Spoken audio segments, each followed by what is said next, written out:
Kita masih membahas terkait dengan dampak dari kasus ini. Pemirsa, Kementerian Ekonomi Kreatif atau Kemenrekraf menyatakan tengah menyusun pedoman jasa kreatif sebagai acuan dalam pengadaan pemerintah menyusul mencuatnya kasus yang menjerat videografer Amsal Christy Sitompul. Ya, kasus dugaan korupsi ini menuai sorotan setelah Amsal dituntut 2 tahun penjara karena dianggap melakukan penggelembungan dana atau markup dalam pembuatan video profil desa di Kabupaten Karo tahun anggaran 2020 hingga 2022 sebesar 202 juta rupiah. Menteri Ekonomi Kreatif Teuku Rifki Harsha mengatakan pengadaan jasa kreatif memiliki karakteristik berbeda dibandingkan dengan pengadaan barang. Oleh karena itu, penilaian kewajaran harga dalam proyek kreatif tidak bisa disamakan dengan pengadaan konvensional dan harus berbasis pemahaman terhadap industri. Dalam praktik pengadaan pemerintah, penentuan harga perkiraan sendiri atau HPS untuk jasa kreatif dinilai masih belum memiliki acuan baku sehingga berpotensi menimbulkan perbedaan tafsir dalam menilai kewajaran biaya. Rifki pun menjelaskan dalam skema pengadaan pemerintah yang diatur melalui peraturan Menteri Keuangan terdapat standar biaya masukan dan standar biaya khusus. Namun sektor industri kreatif dinilai belum sepenuhnya tercangkup dalam aturan tersebut.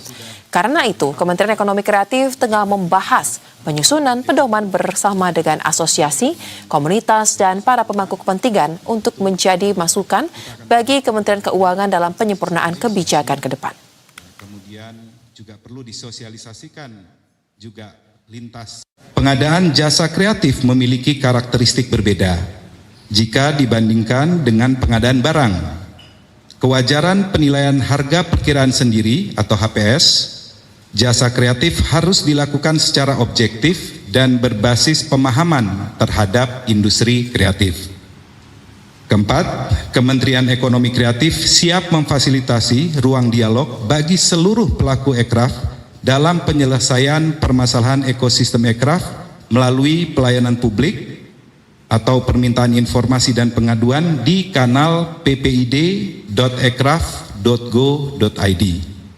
5. Kementerian Ekonomi Kreatif sedang merampungkan penyusunan pedoman di bidang jasa kreatif dengan melibatkan para pemangku kepentingan, khususnya dengan asosiasi dan komunitas terkait untuk menjadi acuan guna mencegah terjadinya permasalahan serupa di masa yang akan. Advokasi DPP Gerakan Ekonomi Kreatif Fauzan Ramadan menyoroti lemahnya kerangka regulasi dalam melindungi pelaku ekonomi kreatif.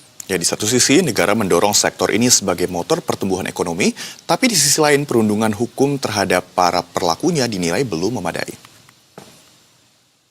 Hal ini itu tidak dimaknai secara utuh oleh pihak kejaksaan gitu loh, bahwa dunia industri kreatif ini tidak bisa disamakan dengan pekerjaan konstruksi, pekerjaan jasa-jasa yang lain gitu loh. Dan juga kan sama seperti di media-media kan, kita diberikan target cepat dalam mendistribusikan, editing, sampai nanti disiarkan, finalisasi, itu kan membutuhkan waktu yang sangat cepat.